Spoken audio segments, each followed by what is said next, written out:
live and wondering if coach firings comes in threes. It's the Vocal Minority Podcast. There's at least 3.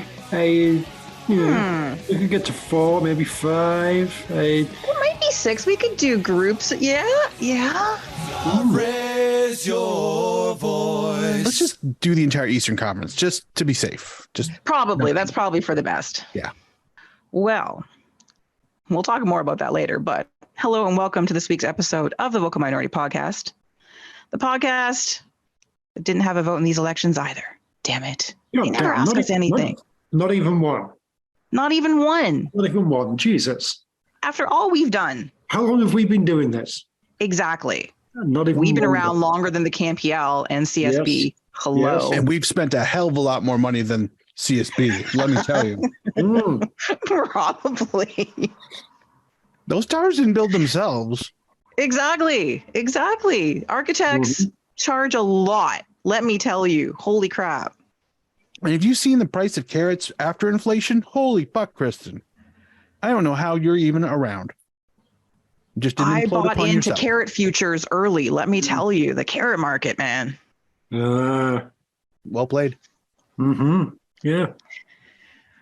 On this week's show, we review a pretty poor performance from TFC, discuss the CSA elections, preview the Voyageurs Cup quarterfinals, yay, and more. Now this week's panel.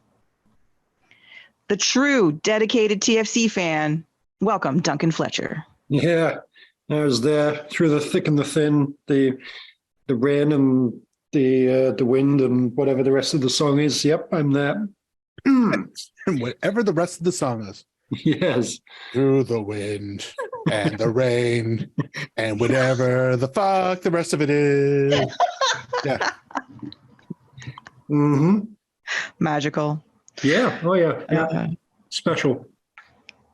This week's dedicated CAMPL fan, say hello to Mark Hinckley. Oh, yeah. I'm fucking ultra shit today and this week. 2 matches this week? Come on. I know I'm drunk with football, apparently. Or at least we'll be drunk with football. I don't know what the Are you pre-drunk? Are you pre-drinking? You're pre-drinking before. Well, I gotta train for this, right? Yeah. I mean, you're probably just tipsy right now. You're football tipsy. You're going to be drunk. Must be, yeah. Yeah. Yeah, because you abstained on the weekend, right? So you sacrifice, right? You got to give some to get some, and I gave, so I'm going to get. I wish this metaphor was not just soccer. But anyway, yeah. Let's see if I've got regrets come next week. Let's do this. Oh, we'll talk about it. Don't you worry. Considering giving up on football altogether, Tony can't be with us this week. It's not. He's sad. I thought this was supposed to be parody, Kristin. I mean, every good parody has a kernel of truth, right? So I feel if he was such a good negotiator, he'd be able to negotiate himself some time off to record a podcast. Fair. Good point. Good thing his bosses don't listen to our show, or do they? As for me, I wasn't even a fair weather fan this weekend. I am the worst. But I am also your host, Kristin Knowles. And now to our show. All right. Well, first up, as always, is what's been happening. And we are going to start with the not very exciting TFC's grand fall. It wasn't that grand. Their loss to the T-terrorists. And most of us, between Mark and myself, we saw a complete match. But Duncan, as the stalwart of us, was there in person, paying close attention, turning his keen analytical mind to what was happening on the pitch. Duncan. Listen to the entire 90-odd minutes. Absolutely, yes. Do tell us what you thought of the match. It was pretty crap, really. Obviously, defensively, I guess they weren't terrible, except for that moment when Rosted really was terrible. That led to one of the. But aside from that, it was okay. But I mean, again, they just got to have fucking nothing going forward. And, the whole nothing just happened slowly enough that occasionally, all right, well, if Larry and Bernie have got the ball, but what are they going to do with it? Not much, because the defense is very much set and ready to go. And the whole thing was just uninspiring. And you've got to say it of you watch Insigne out there, and he just looks like he's oh my God, what have I done? Hey. Oh no, does he have that face already? Oh no. His body language does not scream having the time of his life. I hope he enjoys it when he opens his paycheck, at least, because he doesn't look like he's enjoying his football. Well, he'll get at least one more Leaf playoff game. Yeah. Well, Bernie. Well, no, that's true. He goes too. Yeah. That's a good point. I think so. Yeah, that Rosted stake was, or just unfortunateness was, it was unfortunate because Sean Johnson, he again kept them in that match. But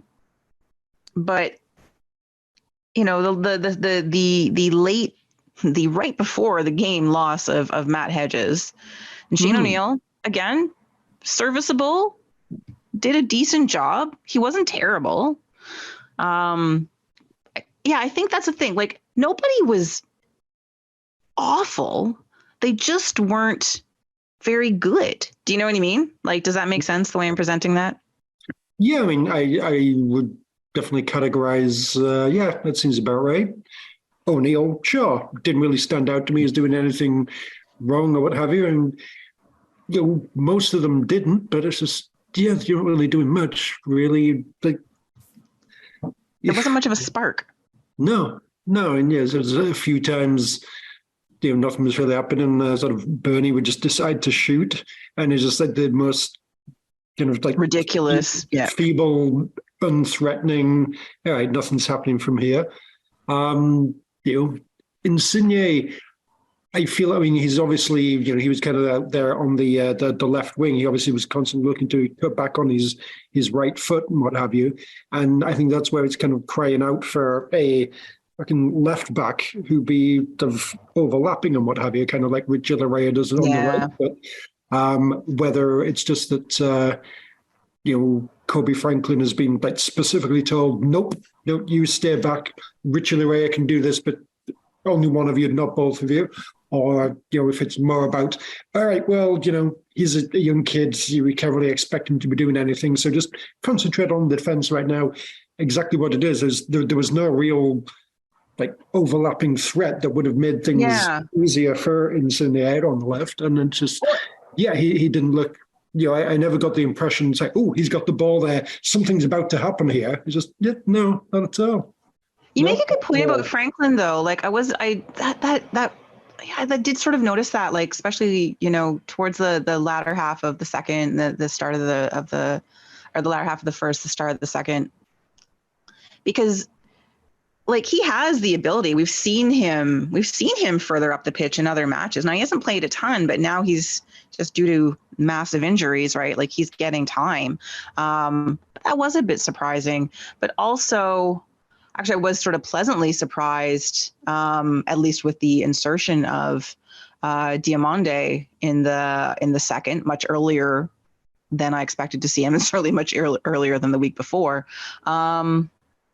But yeah, again, didn't seem to really have much going. Now it's his first real minutes in 2 months? Pretty much, yeah. But yeah, he didn't do much. I mean, I don't feel like Sapong did much in this game either. No. Just no one really got anything going. So then other than the loss of Matt Hedges between two matches, and that can't be the reason, and again, if it is, so many problems.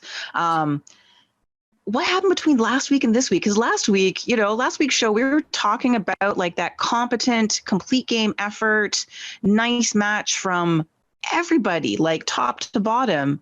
And for the most part, all the same players. Now, they are playing a much better team. As much as I hate to heap praise on anything Bruce Arena does, because I don't like him at all. He's not a likable person. and it's the T terrorists, and fuck them. But are they just that much better? Did Bob Bradley just seriously get his ass handed to him from a coaching standpoint? Like, I'm just struggling with this one in terms of comparison over the course of the two matches. I don't feel like they are like, I don't feel like they have a style. Like this just always feels like a work in progress, in the sense that there is progress and they are working on it, but it just kind of feels like we have this general idea of what we want to do and then improvise everything else, as like, just if Insigne's out of position but he's got the ball, fuck it, he's gonna shoot it, guys. Keep your head.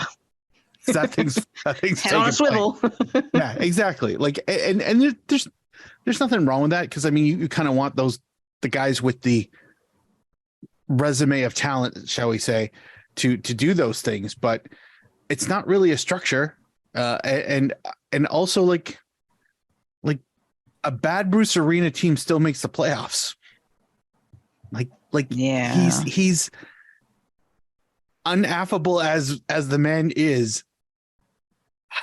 Some bitch gets it done, and that Cy really wishes he wouldn't. So I just kind of feel like I think it was a combination of the work in progress is still clearly a work in progress. It also shows that defensively, this is nowhere near the final product, because if you can be absent one person and look weak, like they really are almost like it really like, forget hinging on Michael Bradley. Although, again, Jesus Christ, I feel so bizarre saying this. Michael Bradley, please get well, because the midfield desperately needs you. Yeah. Holy shit. Yeah. But man, Matt Hedges, get well soon again, please. Yeah. Like, also too, like watching like the first, because I watched the first 65 minutes of the game. Like, Toronto didn't look bad. Like they had plenty of opportunities in the final third. Shots went over the bar, shots went wide the post, some just hit the goalie right in his hands as they were just floating there in front of him. Like, not the greatest of shots, but it wasn't like it was a lack of opportunity. It wasn't like there was a lack of production at the front end. Like, just they weren't very robust attacking, and their defense had serious lapses. Like, I mean, it was an end-to-end game for the most part, from what I saw. Like, it wasn't a terrible game. It was just a bad result that they kind of deserved to have levied on them. Like, they did get outplayed. Mm-hmm. So then all of this, nice to see Josie out the door, at least. Oh, yes. Oh, so, okay, Duncan, because you were there. Now, when I was watching, I heard a cheer from the crowd on the broadcast. Very much so. What was the reception like? Actually, I have a better question. Duncan, if you don't mind, do you remember when you started clapping and how many minutes have lapsed when you stopped clapping? I think that's the question I need to know. That, you know what? That's a better question. You're right, Mark. Thank you for stepping in. And this is what people want. They want that experience of the match, and journalism's finest, Duncan, would be the exact person to give us the real scoop. This is true. I feel like I sort of stood up to applaud him, just before we came on, and sort of probably gave it a good 20 to 30 seconds. And I would say that's pretty representative of the stadium as a whole. He got a very warm welcome and said, "Oh, that's nice. Yeah, okay." And then no one really cared that much about him afterwards. It wasn't like, holy fucking shit, this guy, we absolutely love him, the crowd's going crazy. But it was just like, oh, shit, this guy, yeah, we remember him. Yes. Oh, we can applaud him. Good for you, Josie. Yeah, we like you. There was a definite appreciation for him. I do like the idea of holy fucking shit. Like, people losing their mind. My God, he's back. my biggest concern was, my God, he's back and he's about to get injured. So I'm glad he didn't. Legit glad he didn't. But I'm also glad he didn't score. Oh, I mean, you know what? If he'd have scored, I think it really just would have cemented like what we are trying to delude ourselves is that the defense is capable. And having him score would have just been like, okay, can we actually have a fucking conversation and do something about this? Like, can we get anybody in? Like, just literally anyone? Can we play? No, because they'll all get injured again, Mark. They'll all have a lower body injury of some kind. You know what though? Like, that's why what I'm proposing is volume.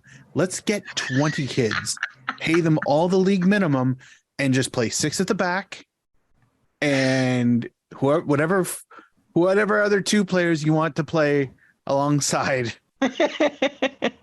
Bernadette Ski and Insigne, and just like let them just be the brunt, set up a wall all the time. Just literally just always a wall. Just, you know what?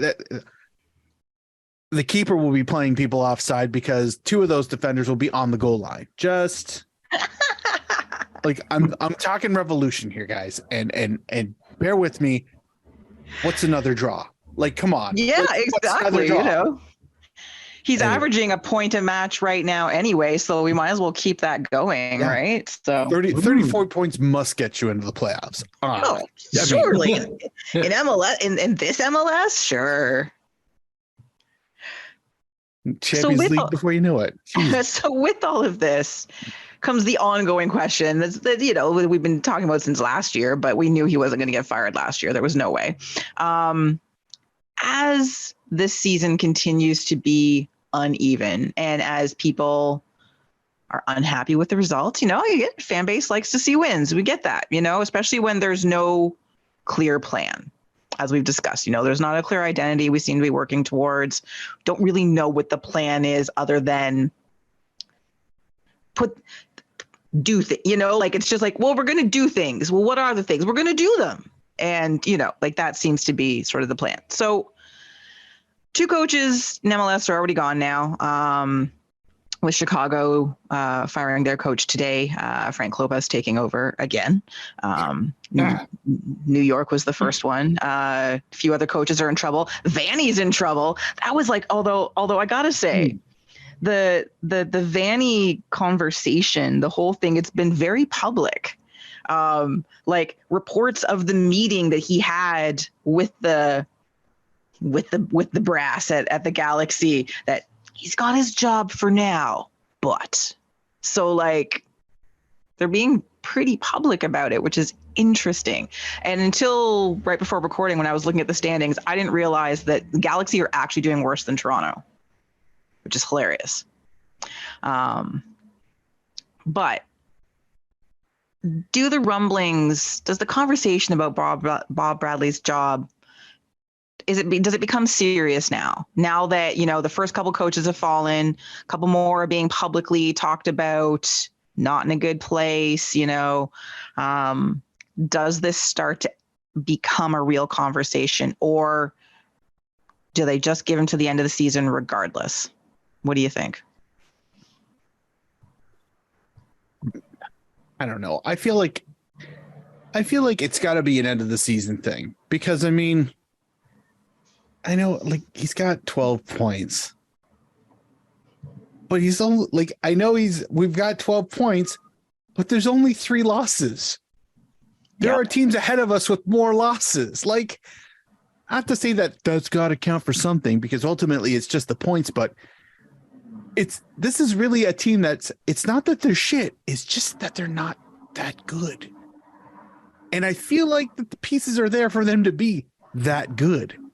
Except they're stuck in this. Oh my God, the pieces are there. The pieces are so there. That's why this is also frustrating. This neutral shit that they're doing is just really painful, to put it nicely. I feel like he's like, unless he absolutely hits a shit skid where it's just like 5 losses in a row. Hopefully it doesn't take that long to make a move, but like, I feel like he probably has to the end of the season, or at least until they're mathematically eliminated.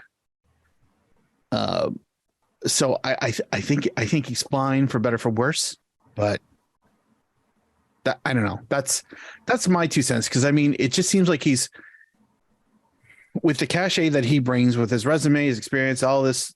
Never mind the nepotism. Never mind the nepotism. He's like, he would have this length of rope regardless whether his son was Michael Bradley playing for him. You know what I mean? Okay. And it's not a wash yet. It's not good, but it's not a wash. We're not even at a third of the way of the season. So and given that 19 teams qualify for the fucking playoffs, like it's just, I want it to be an odd number for the record, just like so it makes even less sense than it does. But yeah, so 19 teams make the playoffs. Why can't he be one of them? And he's still got plenty of opportunity. Duncan Fletcher. Yeah, I mean, I don't. There's just nothing inspiring about the thought of you keeping him around, and do you really get the impression? Okay, yeah, you can kind of start to see things coming together. We're really building something here. No, not really. Can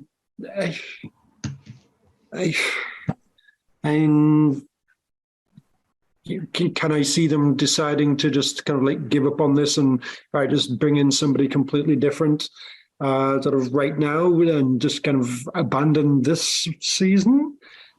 Probably not, but maybe that's for the best. But I don't really see anything kind of coming together at all, really. I see your sort of your high profile guys look as if they're fucking like miserable, and there's nothing going on and they can't really fit into it, and I just need to LAFC are doing pretty good after getting rid of Bradley. Napoli certainly improved after getting rid of Insigne, so this is where we need to be starting. This is the forward kind of thinking we need. Yes, Duncan, yeah. What are you doing for the next 6 months? To be fair, hey, LAFC. Well, yeah, they're doing better after they got rid of Bob Bradley. You got to have Bob Bradley to be able to get rid of him. Oh, good point. Good point. This is like this is loading the slingshot, isn't it? Yeah, it really is. Yeah, I still like my idea of the Vanny Bradley prisoner exchange. Yeah. Napoli, just immediately after getting rid of Insigne. You got to have Insigne to be able to get rid of him. Oh my God, we are going to win the entire fucking universe if we get rid of them both. Absolutely. It's like World Club Championship. That's ours. We get to go represent the planet in the Galaxy Cup. We're gonna win that one. Fuck you, Venus. You had it coming. And then who knows after that? Alpha Centauri. Possibly. Yeah. Possibly. One other thing on this before we move on. We're gonna talk about the Voyagers Cup later on in the show, but if they lose tomorrow night, does that put the pins in a little tighter? Sure, I think every time you lose, the pins get in a little tighter. I'm not sure about that. I don't even know where I'm going with that. I have no idea. Like doll, like one of those voodoo. I don't know. I didn't realize that pin tightness was a thing in voodoo. I was going to go knife first, and I thought knife just sounded too much. And then I was like, I'll go with pins. I don't know why I chose pins. Loose pins means you don't hate them as much. Exactly. It's mild pain as opposed to bloody. It's more of a tickle than anything. Yeah. No, next week on Voodoo Discussions. How to tickle your voodoo doll? What kind of buttons are best? Yeah.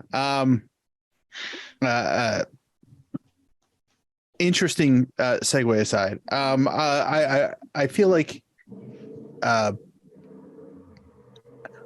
V Cup gives coaches a little bit a little bit more lease than people realize. I know, like, the clubs themselves do that safe minimum when it comes to like fielding their side to win the games. It's like they're like Montreal didn't go all out when they played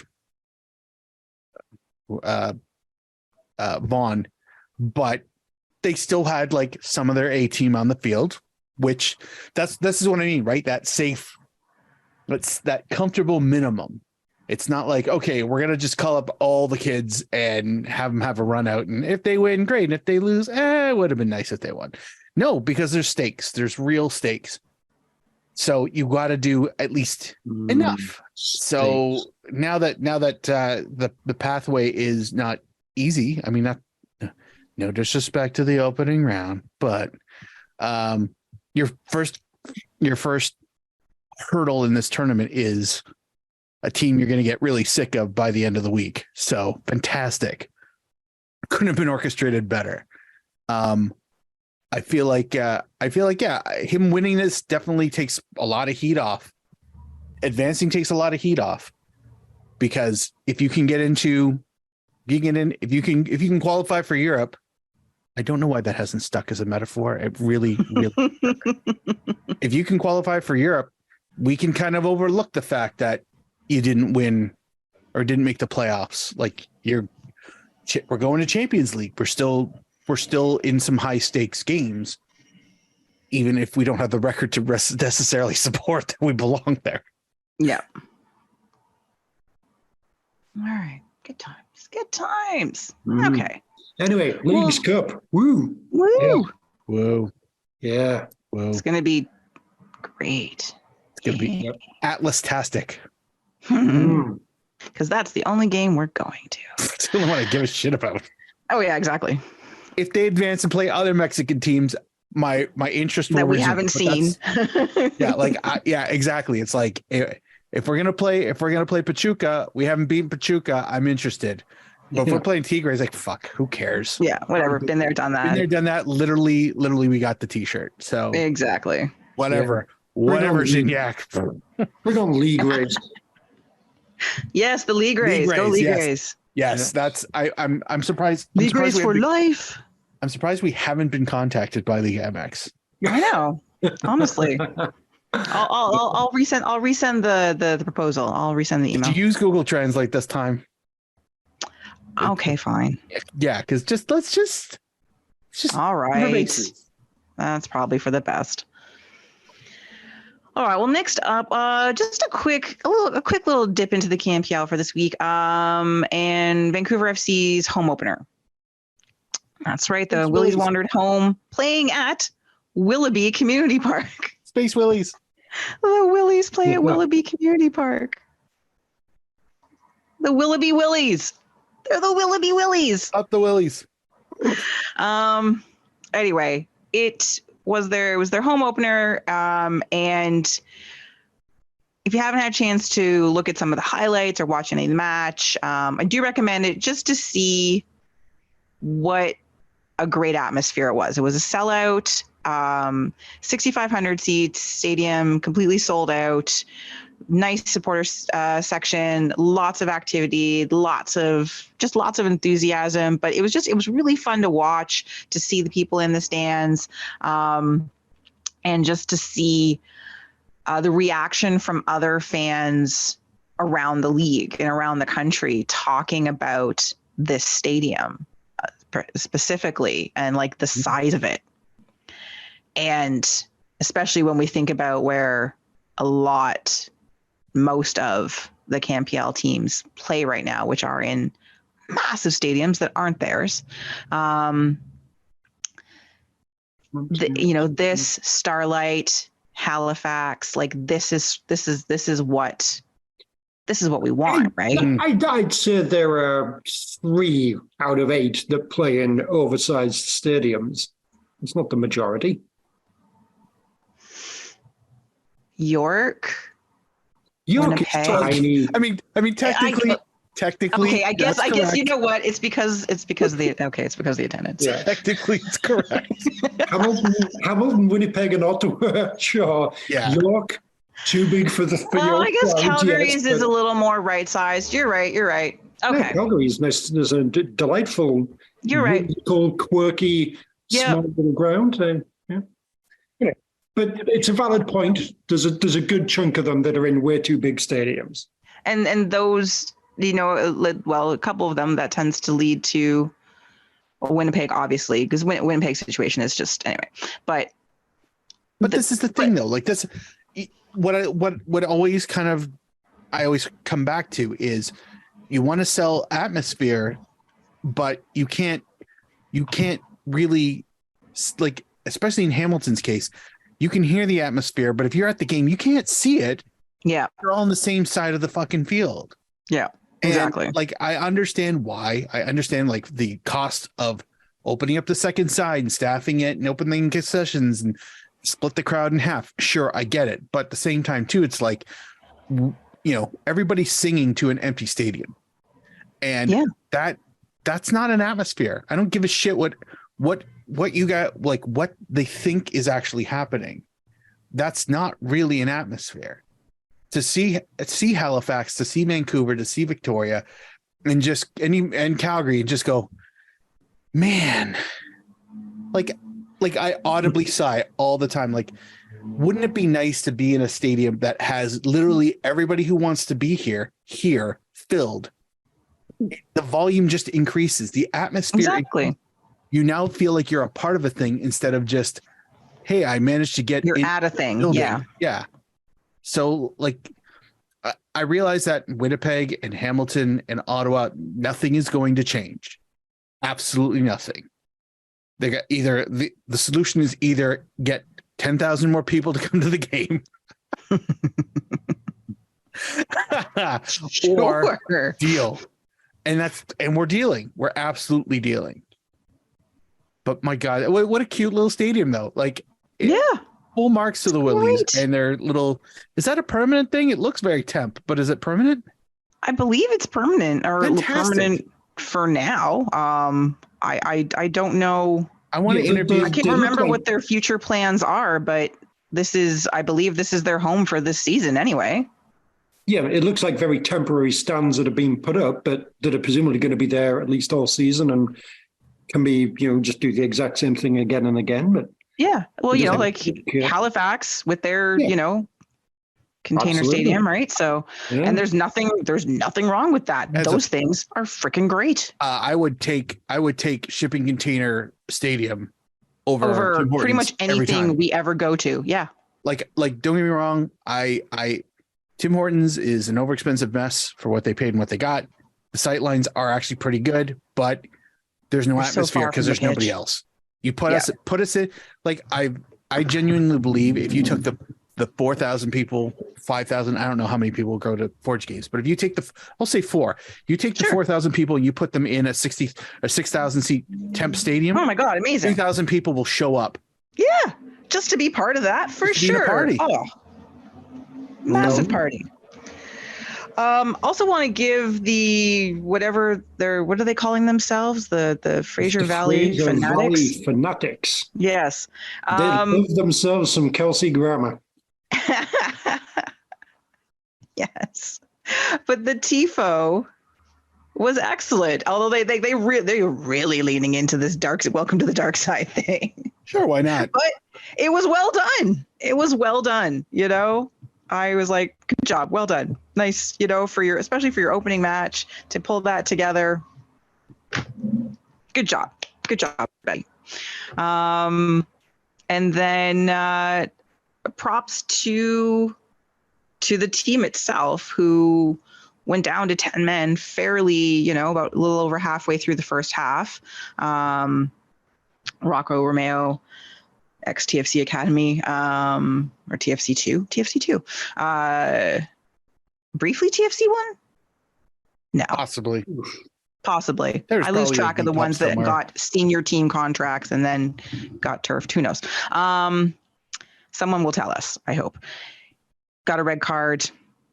but they held on. They didn't get scored on right away and came back in the second half, tied it up.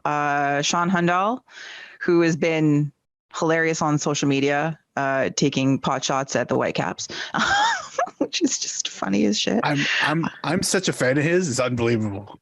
Yeah. I want the world for him. I always felt like, how did he never get a sniff at TFC? Something more. He had the results.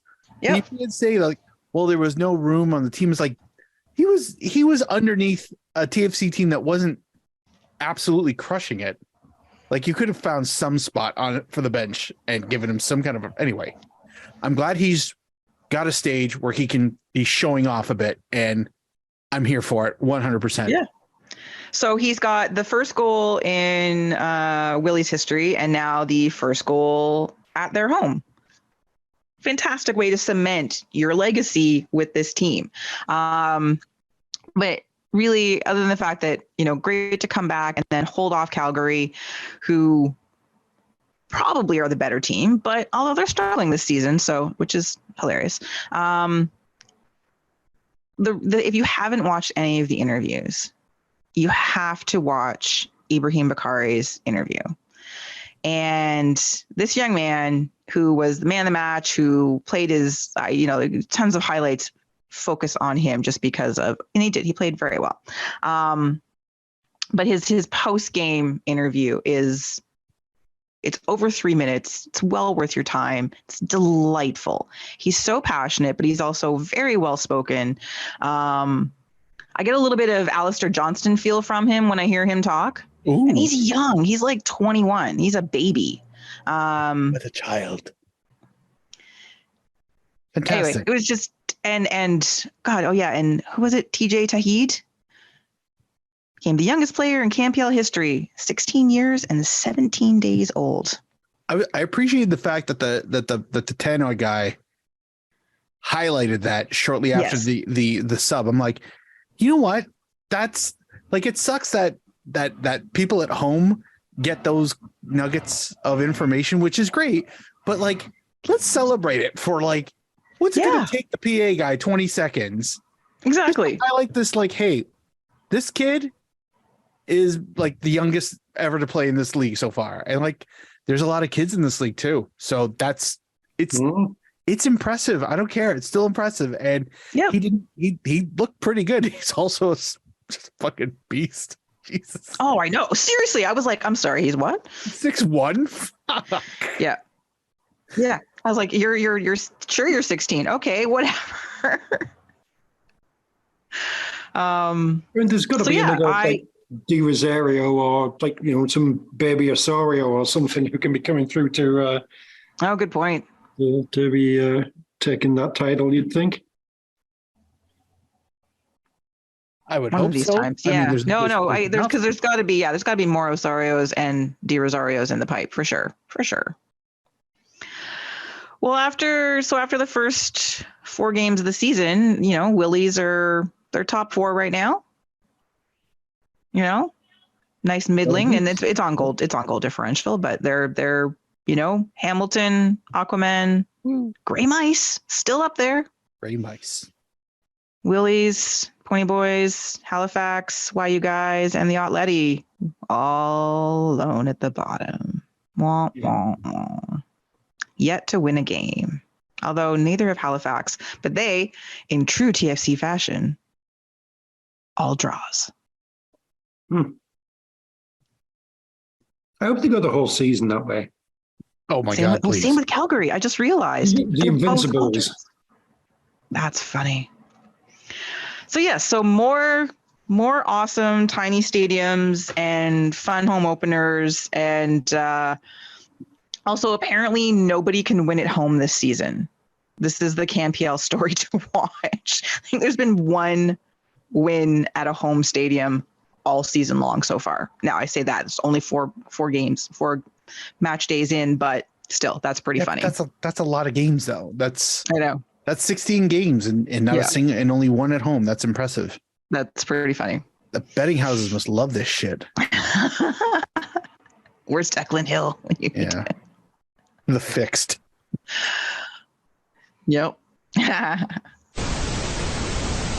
Well, let's move on to what we're talking about. And it's all about the CSA elections that happened on the weekend. And we just always said last week is that we were going to talk about this week because we didn't have time.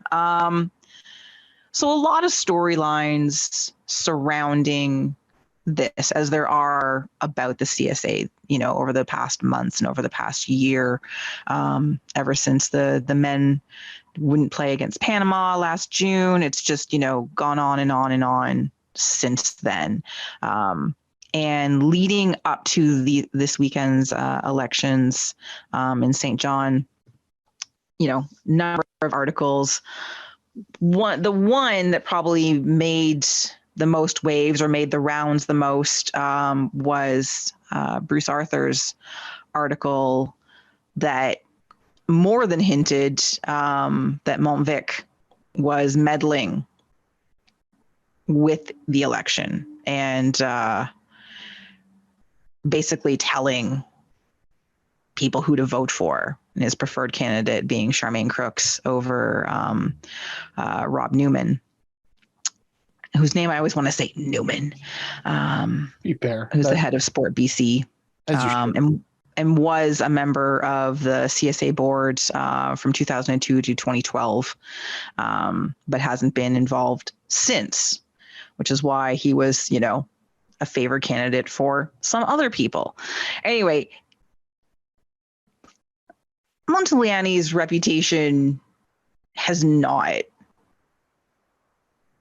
gone well. Has not been shone nicely recently. He didn't do particularly well, I don't think, in front of the Heritage Committee. He's not been spoken of very well in terms of his, refusal to take accountability for anything at all, really, which isn't a surprise. But he's also known for, you do as I say, things will go well for you. I'm going to give you nice things. You don't. It's too bad for you. Bad things are about to happen. He has this reputation kind of thing. So the fact that he was most likely interfering or making strong suggestions to people should surprise no one. But it's so weird to see stuff like that around, like, our little, I say our little federation, but I feel like, don't you sort of feel something like the CSA, doesn't it have like a very folksy feel to it? No. By folksy, do you mean amateur and yes? Yes. Amateur, yes. Folksy, no. There's nothing approachable about this fucking thing. But they like to think that they're approachable. There's no homemade fucking jam tarts anywhere near this place. Okay. There's no grandma's recipe book. There's no quilts that have been passed down from generation to generation. It's insular, as with any decent Canadian sporting body, I guess.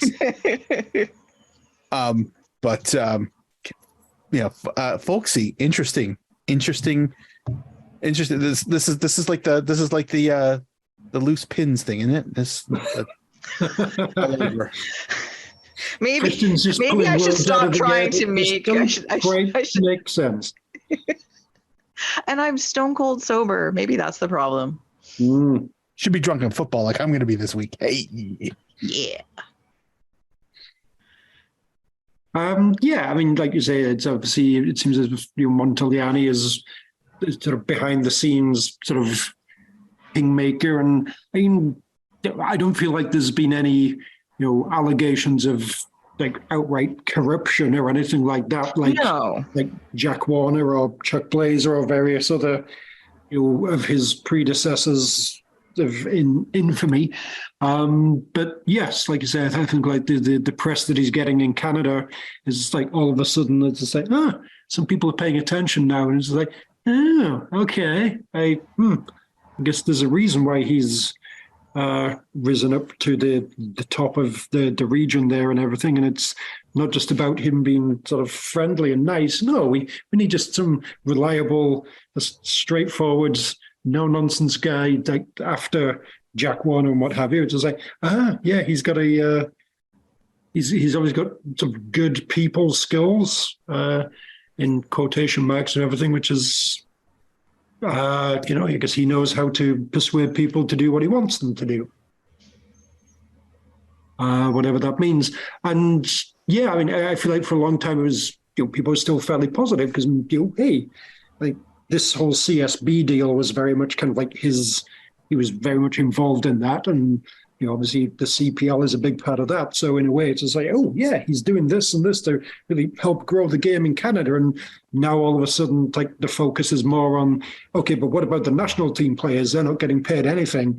And yes, in that respect, he has not been good for those guys. So if that's what your focus is of, all right, these are the people earning the money, they should be getting it, then yes, Montreal is probably not your friend and doesn't look as successful anymore. If your interest is, like the CPL and the businessmen who are like helping to keep the CPL going and helping to make sure that they don't lose too much money, then Montreal is probably looking, all right, yep, this guy knows what he's doing. Yeah, it's really interesting how all of this stuff is, made us incredibly aware of a lot of things I never really paid that much attention to, like sort of did, like the makeup of the board and that sort of thing. And it seemed like, yeah, a lot of you have been here for a long time. And who are you again? And why do you care about soccer? And that sort of thing. But I feel like it used to be all about, right, that the provinces were going to do their own thing and nobody could get along and everyone was just holding each other back. And so like Montreal was like kind of helping to like push past all of that. But then exactly, he was like the unifier, and then in the right direction, depending on what you're looking for, yes. But for what is the popular thing to be advocating for right now, then no, he isn't.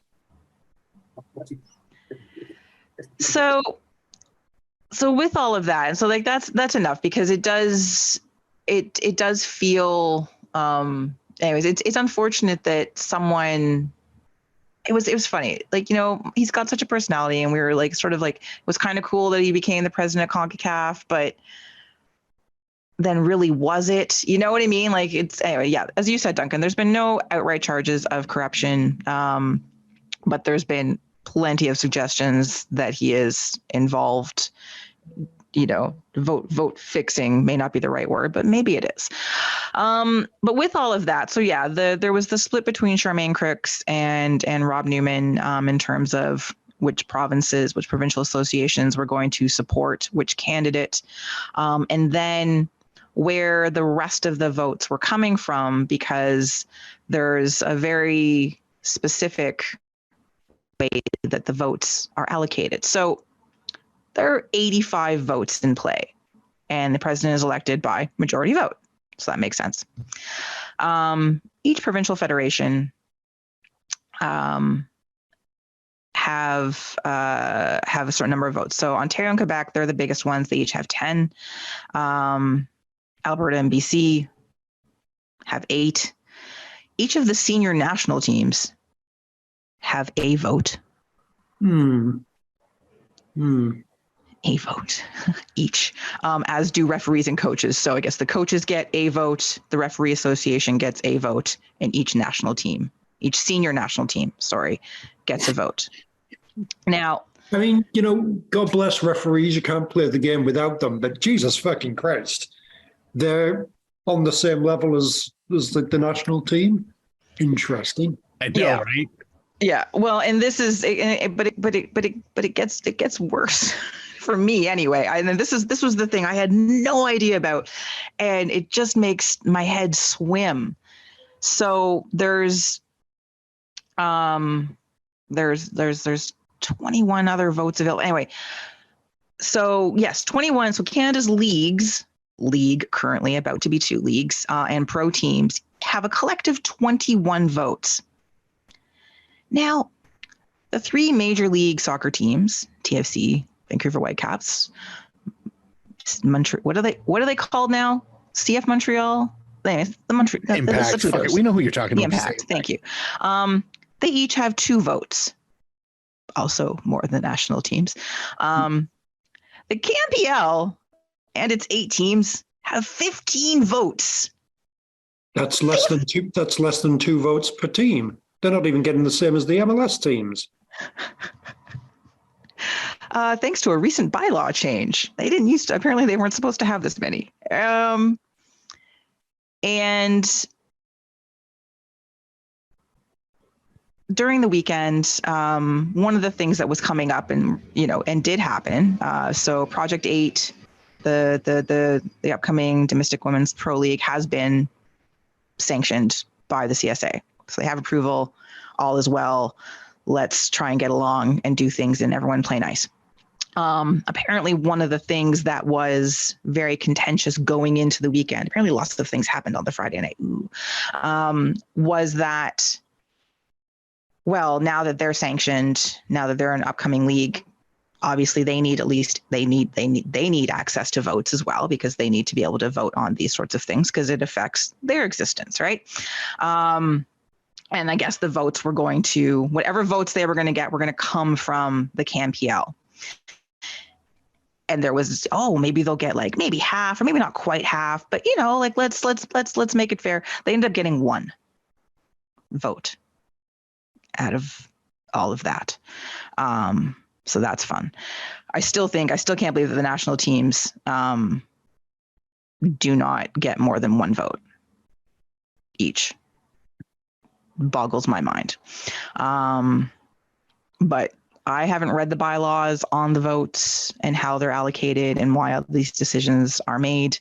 If anybody that listens to us has read those bylaws and has a better understanding of this and wants to like talk to us about it or talk with us about it, get in touch. Would love to hear from you. But it's an interesting and bizarre situation that, like I said, I'm just speaking based on my personal, gut feelings, and that the vote allocations seem very strange. Well, I mean, it's kind of shocking. Like, so 15 for the CanPL. Yep.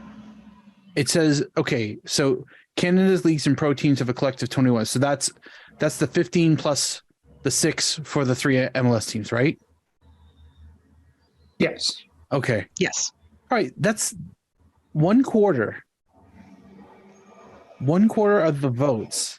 Oh, just a shade under a quarter. Just go to teams/leagues. Yeah. But like, what the? That's a lot of power for so it's very a lot of power. Little fucking actual input on, like, on the one hand they're putting soccer in everybody's, in their faces, local leagues, big deal, big investment, sure. But none of these fuckers are developed. Like, really, what are they doing for development? What are they doing for opening things up? What are they doing to adding club? Like, anyway, I'm not actually, this shouldn't have surprised me as much as it did, because it's such a mystery, this structure. And like, maybe this information has always been available, but I've never heard of this breakdown until today. That's insane. Like, I never thought to, like I said, I never thought to look for it. Yeah. Like, anyway, so go ahead, Mark. No. I'm just, it's the exasperation of how it all divvies up is really, and like, like what's funny too is like the MLS teams each having 2 votes kind of makes sense if you remove the CanPL as a structure as part of the voting. It's like, okay, yeah, that's a big deal. They've got as much voting power as probably PEI does. And then here comes this CanPL where technically each club has got more voting power than the MLS teams. Because if there's 8 clubs, divided by. They've only got 15, so they have slightly less. Oh, slightly less, right? Yeah, math is not good here today. Okay, sorry. My bad. But anyway, it's still. But anyway, the CanPL votes very much feel like CSB votes, if you know what I mean. Oh, that's a unified front. That's socialism right there. Yeah.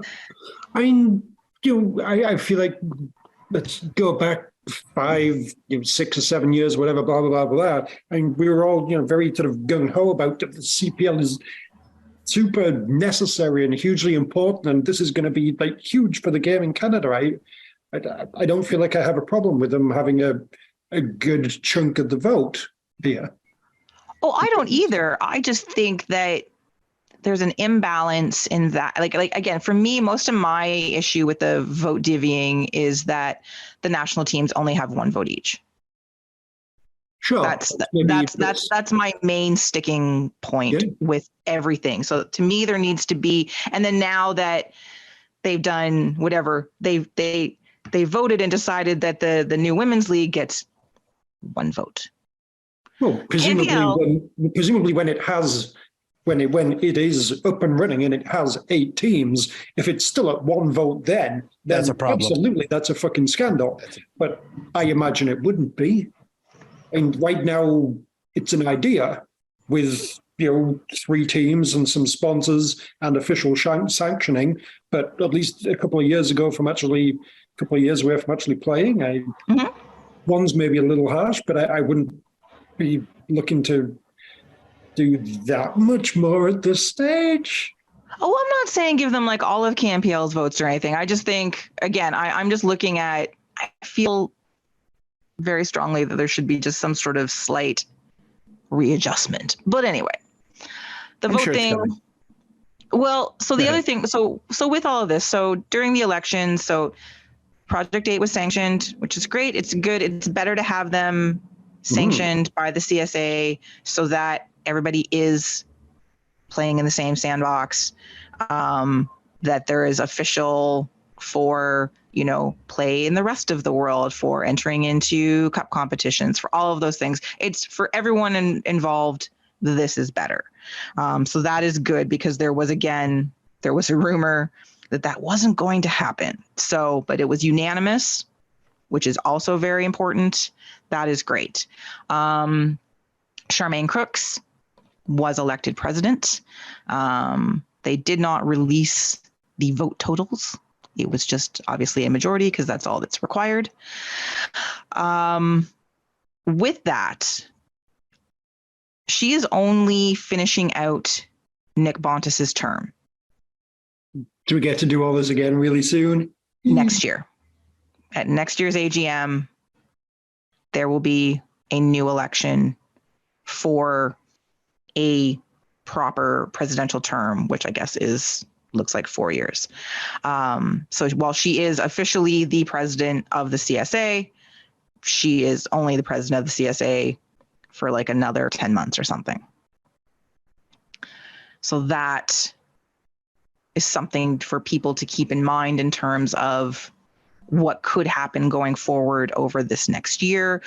But also maybe, do you think that she will work even harder to try to fix some of the obvious issues with the relationship between the CSA and the national teams throughout this year? Or does she just sort of, I don't want to feel that she will coast through this, because she was definitely not the national team players' choice for president. They were, I think, out of the two, they were backing Newman. I'm sure I think they would have preferred a third mystery candidate, but I don't know. What do you guys think? Does she in any way come out and said, right, after Nick Bontis's term is up, that she would want to keep going? Or is she very much, I'm literally just here for a year at most, and then I'm out of here? Has that No, actually? she hasn't. I haven't seen anything that indicates that she wants to suddenly like pull up stakes and go after that. She's been on the board for a decade. Mhm. And you know, seems, she's been saying all the right things, that, she really knows that she needs to, really work with the national teams and rebuilding relationships and that kind of thing. I haven't seen anything that says she feels like she's under the clock or that she's just here to fill a void until next year. I haven't seen anything that indicates that. So that's good. Yeah, I know. I'm just trying to think, would it be better if it is just like, all right, you know what, I'm just here for a year, in which case, let's fucking go. Let's burn some bridges, whatever. Let's just get shit done. And if that makes me unpopular and unelectable, I don't care. And would that be perhaps better than, Yeah. well, you know what, I'm looking to keep this job, so let's not try Make to. any waves. Yeah, I literally, that is very much just a question. I have no idea which would work best, or if either of them are even, if it's even like making a difference at all. Because as I said, she's obviously been on the board for a while, so he's presumably not looking to just come in and destroy things or really change things up. But yeah. Well, but as you said, like maybe after a decade of all of this, here's a chance to make a mark, go out in a blaze of glory some way, and go on to something else. Who knows? But I like the way you're thinking, Duncan. I would enjoy a yes, let's make a mark and leave a controversial legacy behind and just walk out the entire thing in flames and yeah, fuck you. Maybe not in flames, let's not destroy everything, but things need shaking up. Yeah, definitely. Yeah, this is definitely an organization could use a rigorous hold by the shoulders and jostle the living shit out of it. It's hard to tell if like I feel like if Charmaine Crooks is looking to be a football admin board person for the duration of her, the remainder of her career, so to speak, be involved in soccer. Bring it, like, it really just depends on what she sees herself in and as, because clearly hitching to Montagliani is the best for your career. That being said, like, I feel like if the whole idea is Rossi's going to be the chosen successor, then hopefully she, I don't want to scorch the earth, but yeah, burn a few bridges, shake some shit up before her time runs out. So I kind of feel like it just really depends on, does she have an exit strategy? And if she has an exit strategy, then that will probably determine how much shaking she does. So I would love that. I would absolutely all for it for the very expectations and reasons already given. But I don't know. I feel like without knowing too much of what's going, like, personality wise, I don't know who the dark horses are. I don't know who the wild cards are. I don't know who the ones who can and will and would shake shit up. So here's an interesting. Go ahead. No, I was gonna say I'm hoping she is, but based on like the interactions, I guess, during the election where somebody felt that she betrayed them or whatever, called her a liar. Like, that's not a good look from the player. Like, for her, if the former players are looking at her like, how could you do that to us? So it's fascinating, and I hope that the layers keep getting pulled apart, because I like knowing the true colors of the people who run this thing. Indeed. Mhm. So, a little interesting factoid, or not factoid, a little interesting rumor that I'd heard before this. There was talk that maybe he was going to run now, but there is talk that League One Canada, because it's League One Canada now, commish Dino Rossi, whom everybody loves, because Dino, he's impossible not to love because he's so freaking nice. And at one point in time, helped sell Sack the CSA t-shirts. What a legend. Many years ago, is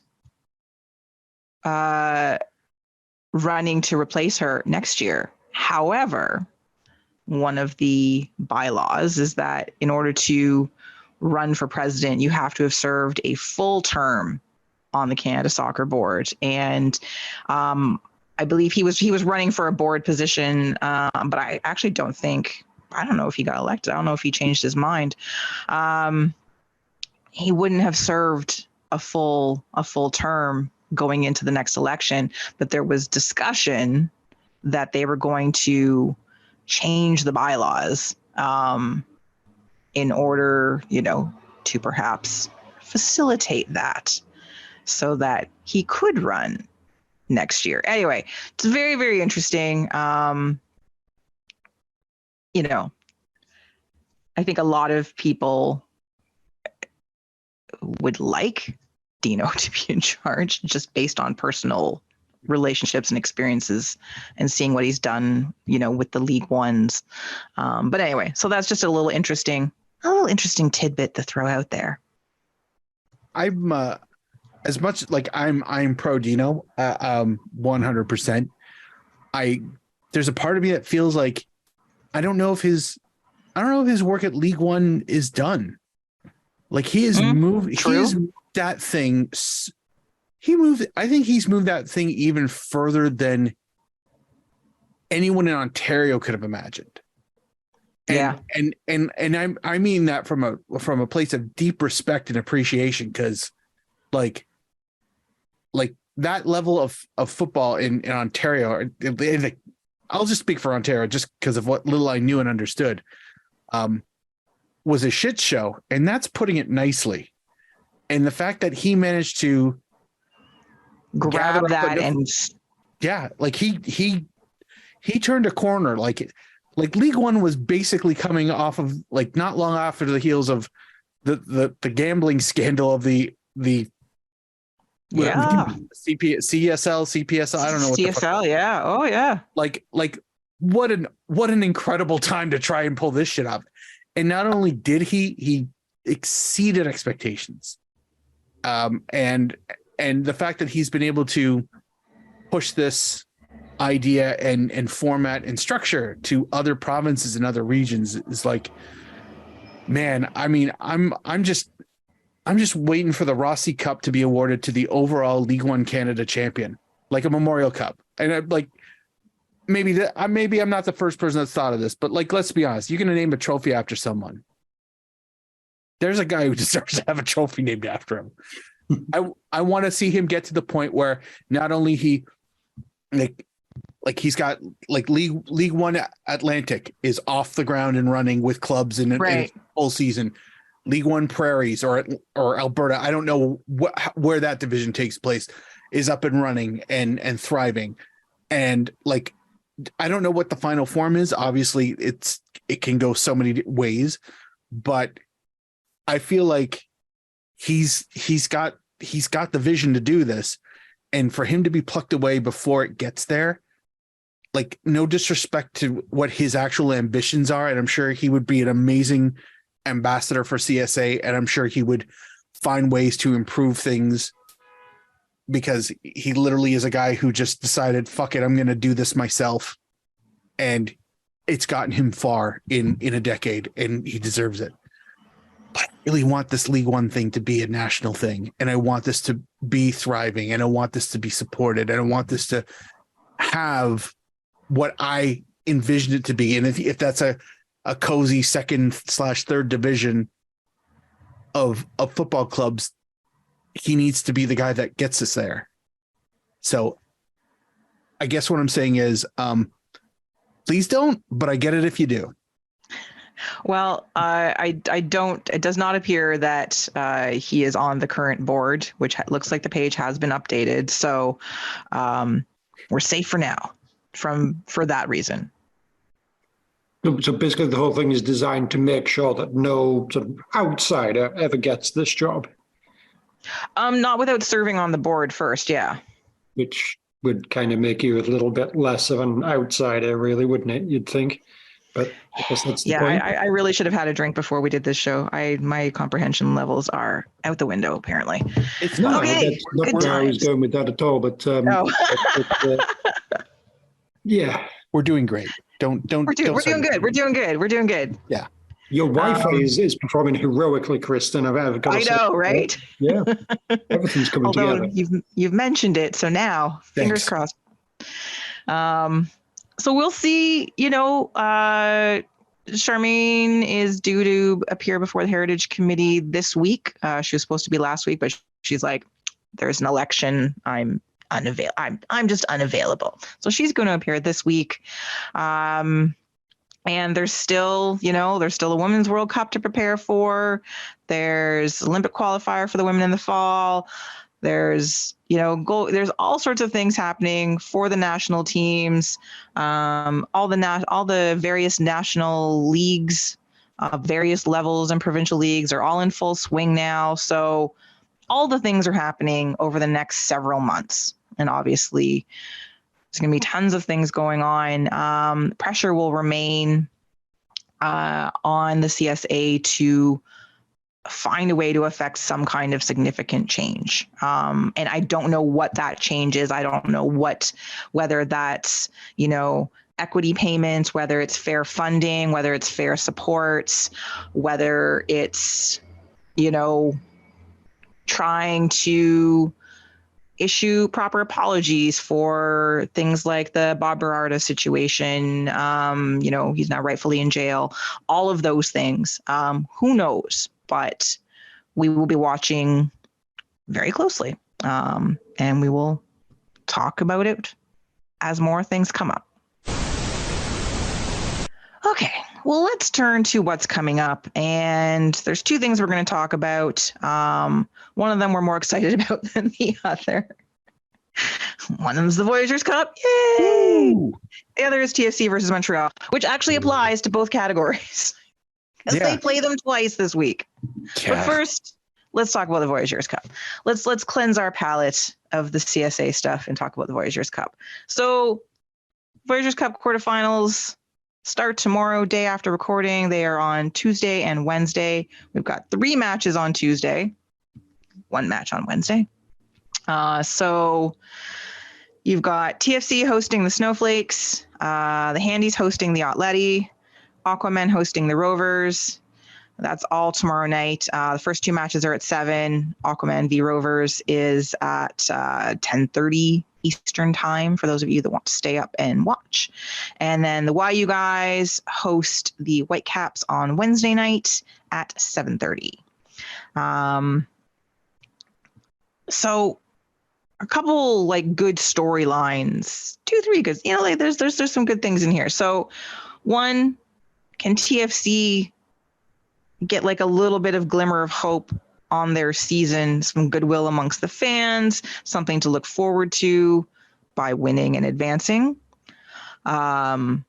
Will the Whitecaps get knocked out, as is tradition, but by a KNPL team? Exciting. And will the Rovers win the Battle of BC Part 2 and continue to be everyone's favorite underdog? And then there's the Ottawa-Hamilton game. Yeah. Sorry, Mark. Underselling one. Kristin, you literally have 3 teams in this round. 4 if you count Toronto FC. I don't know why you would put your children in order of favorites. I really don't. That's suspect parenting at best. Even though they all do it, they just never say it out loud, Kristin. What storyline has your attention? What are you most focused on, guys? I'm not sure about focused about, but the quibble with the rundown here. Will the Rovers win the Battle of BC Part 2? What was the Battle of BC Part 1? Well, because they were playing in BC. Oh no! Sorry. Oh no! That's not what I meant. No, because the first part one was Aquaman v VFC, right? No, it was. Wait. Wasn't it? Oh God. If We're bad at this. Yes, because Entirely the different Rovers teams were- flew okay. in Winnipeg. Yes, that was the original Battle of BC. That's why that was in my head, because it was already, there was one. Those were two BC teams, and now this is another two BC teams. That's why. Okay. Fair. It makes sense in my brain. I just did not Okay. elaborate very well. Yes, if you look at it from the Victoria perspective, this is Yes. their second game against another BC team. Yes. Okay, Another All right. Vancouver-ish team. Yes. fair enough. Yes. Okay, that makes more sense now. Okay, good. Yes. I feel like they could win that. Why not? Yeah. I'm sure they'll be put up in have luxurious transportation, put up in Victoria's fanciest hotel and everything, and just be ready to go. But it could happen. They beat what do we call them? Winnipeg, the Grey Mice. There we go. Mice. They beat the Grey Mice. Why can't they beat the Aquaman? Why not? Keep going. I mean, the fact that we've got a League One side at this stage is delightful. And as much as I am meh about Pacific, I'm all for the giant killing, and I want a giant kill. So whether that is Rovers somehow doing the business against Pacific, because as I understand, they are not doing very good in League One BC since that miracle at Swangard. So all the best, guys. Yep. I wish you well, but I am really licking my lips at York United against the Whitecaps. And as I pointed out to Kristin, had I not skipped out on the frozen ass monsoon of a couple years ago, I will have seen as of Friday or Wednesday, I will have seen the trifecta of York United play all three MLS teams.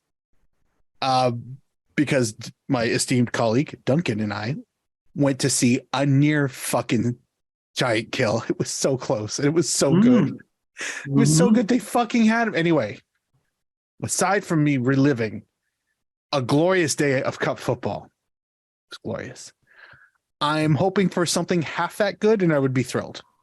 So, yes, I am attending the Hamilton Outletty match on the Tuesday, and I'm heading up to the University of York to see York United play Vancouver on Wednesday. It's Tuesday, Nice. Wednesday. Yeah. York versus Toronto was up last year or 2 years ago. Yeah. That was pretty crap. That never really got going. I just remember I was heading to the ground. I was in shorts and like jersey, and the skies went like I was literally entering Oakville. For those of you who are unfamiliar of geography, from Burlington to Oakville, that is heading east towards Toronto. By the time I got to Oakville, the skies went completely dark gray black and was just pissing. Also, the temperature dropped about fucking 15 degrees. Yeah. I was in shorts and I had no jacket. I'm like, fuck that. Fuck that. Feel prepared, not going. I was on the road. So I should have collected them all, but I did not. So Gotcha. I assume that will happen again. And I hope to make that game.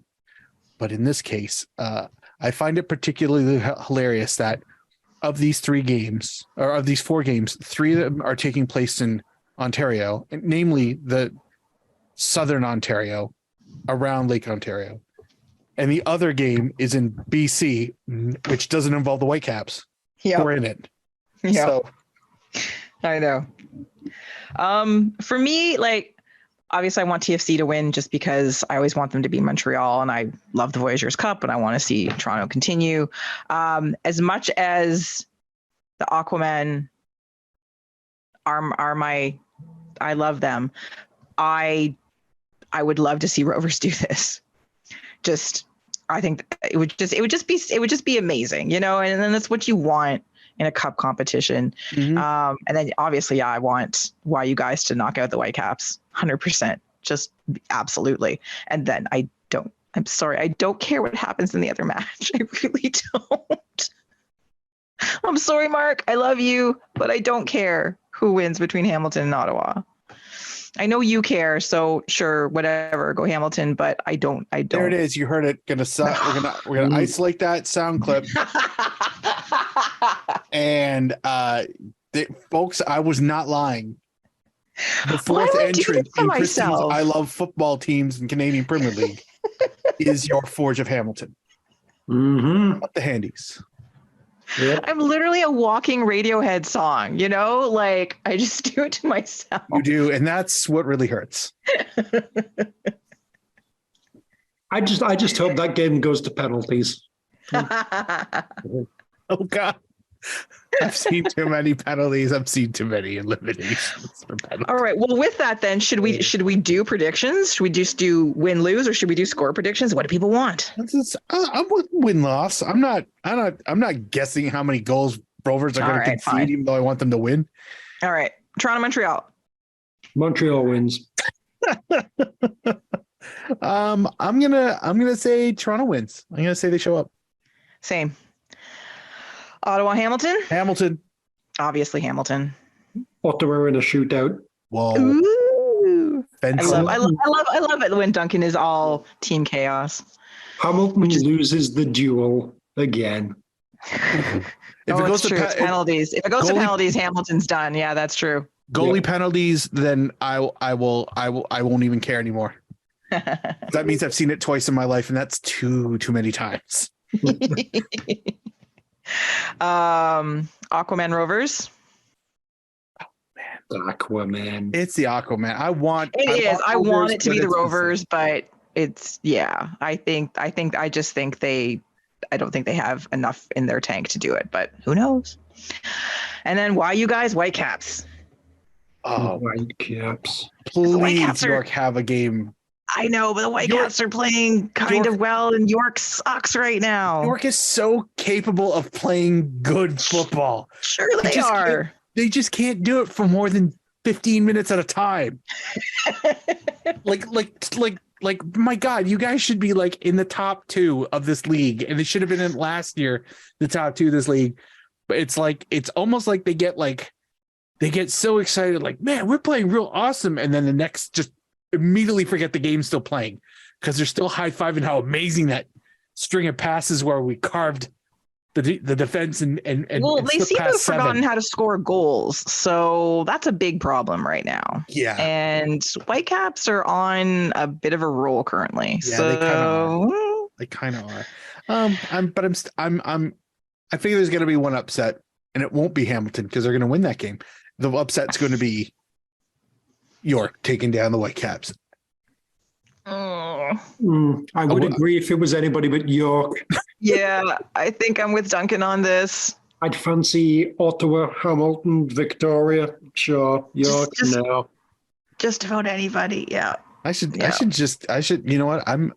You should put money on this, Mark. I should find my betting house and put one whole Canadian dollar of currency on my predictions. $1. One whole dollar. Do it. But I just hope I remember my login to OLG. So all right, let's find out. All right, excellent. And then yes, so as I mentioned, Toronto, Montreal play each other twice this week. They are here in Toronto for tomorrow night's Voyageurs Cup match, and then everybody travels to Montreal on Saturday for the MLS match. Now, Montreal are also not particularly good this season, as we know. I feel like they're getting better. I feel like they were well, that's the shit thing. show and they're doing okay. Now they're showing signs of improvement and have actually won some games like in a row. Mm. Yeah. It's a good time for them to be on a roll. It's amazing. Yeah, because the start of the season was to laugh. And suddenly, Lozada sort of has them playing some decent football. Kamal Miller was the problem all along. Must be. Is that it? How many matches ago did he leave? I want to say 4 or 5 maybe. Because they've won their last 4.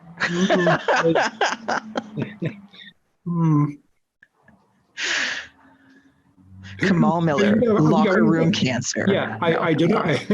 I don't want to say Kamal Miller is the problem, but who was the guy they got back for Kamal Miller? Who came the other way? Because apparently that guy is really good. Yeah, yes. And actually, I think he's been really good for them. So, God, what is his name? Anyway, yeah, Montreal definitely are in the ascendance right now. Toronto, as we know, are mired in mediocrity, verging on badness. I do think that Toronto will win their Voyageurs Cup match, but I think that Montreal is going to smoke them on the weekend. Is my sense of how this will go, because there's no way Toronto's going to win both games. Like that's no, not even remotely happening. But yeah. And it's a home match for Montreal, et cetera, et cetera. Like, home field advantage is a thing, right? Like you want that. Well, before we do official predictions, players to watch, gentlemen. That's a good question. I need to look up who did they get in exchange for Kamal Miller, and then that might be my answer. God, why can't I'm looking through the players list right now, and I'm like, why isn't a name popping out for me? Because I feel like we were like, oh yeah, that guy. Yeah, who is it? Let me know when you find it.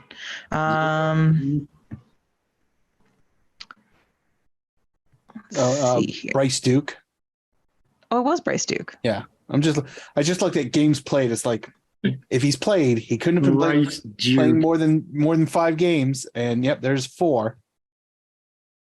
So is that who it was though? Bryce Duke and Ariel Lassiter, who has also played 4 games. Okay, it was 4 games. That's funny though, because they've won their last 4. So they didn't need defensive help. They needed Bryce Duke's single goal. But apparently, maybe he does other nice things. He got an assist. He takes some shots. He probably draws some defenses. Yeah, I will go with the Little Mermaid Lassiter. Ariel. Nice. Ariel, like, come on. But yeah, you've done better since he came along. Yep. No, true. Very true. I'll go with Schwanier the Lesser, who's yeah, that's not having a bad season. Have you seen his brother play? Guy's a legend. I don't know what you're talking about. I was gonna go with that Ray kid, who was Campiel player, right? Sean Ray. That sounds about right. Gray Mice's own. Yeah. He's looks like he's been pretty solid for them in the midfield. When did they acquire him? In the off season, I think. Okay, I don't think he I played for them. to clear up the confusion, I went. Oh, okay. I went to the because we're looking at rosters and you can click on their name and then you can see career stats. And it says CF Montreal 2020, no appearances. 2021, no appearances. Oh, he was a loanee to Valor. That's why. Shit, I didn't know that. Okay.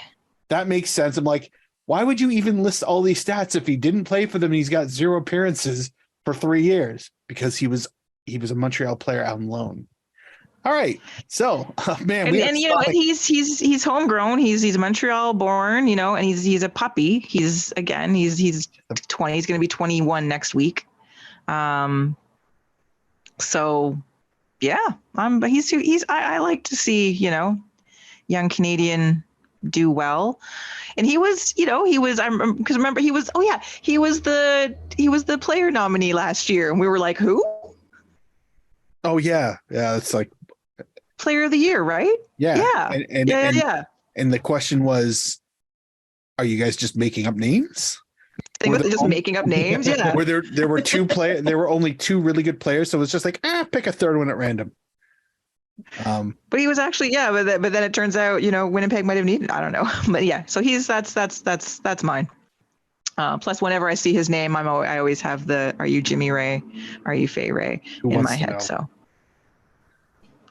anything that inspires a good song in my brain, I figure is helpful. That's fine. All right. So talking of songs, Waterman.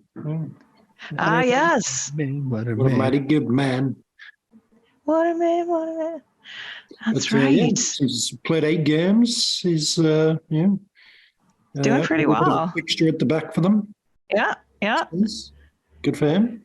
Well, and that was the thing that sort of made Montreal likable last year, was like, were these young Canadian players sort of like banding together and like performing really well and that sort of thing. So the ones that are still here are all pretty likable. Like you want to root for their success. They just happen to play for Montreal, which makes it more difficult. But individually, I'm always like, yes, you can do well. I just want your team to fail, which I realize doesn't really work very well in the spirit of competition, but whatever. True. Well, okay. Let's do predictions. How badly are Toronto going to get beaten on Saturday by Montreal? 3-0 Montreal. Reasonable. 3-1 Montreal. 3-1 Montreal is mine as well. There's going to be a pity goal in there somewhere. Yes, nice. Oh, actually, no. You know what? Toronto's going to score first and then get demolished. That's what will happen. Either way, they're going to lose. So, Yay, the positivity. Just flowing through us all. Oh, yeah. Feel it. Feel it. Feel it. Feel the vibration. All right. Well, that's our show for this week. Please join us next week when we recap the Voyageurs Cup quarterfinals. Woo-hoo. See how badly Toronto lost against Montreal, and see what else is happening in the world of Canadian soccer that amuses us. Oh, and find out if any other MLS coaches lose their jobs. Dun, dun, dun. I have been joined by 2 of the 3 usual other panelists, to be found out there on the Twitters at Duncan D. Fletcher, Mr. Duncan Fletcher. Hello. Out in the Twitterverse at KitNerdMark with a K, not a Q, Mr. Mark Hinckley. Thank you to everybody who continues to support our podcast via Patreon. We absolutely appreciate it. We still have shirts. You can find them on our Zazzle shop. Link is on our website, Vocal Minority CA. And I'm still putting these things up on YouTube. Someone's watching them. Thank you. If that's how you want to consume it, fill your boots. Thank you for checking it out. It's the same as this. There's no visual, but it's easier for you to YouTube it. And this is gonna be a long week. You're gonna be a tired boy. Oh my god, I've got to edit a podcast and put it out before I go to the first game tomorrow. So fuck my life. Yay, football. So Well, on that note, as for me, you can find me on the internet. Yes, the entire internet at KZ Knowles. I have been your host, Kristin Knowles. And until next week, Canada, get used to it.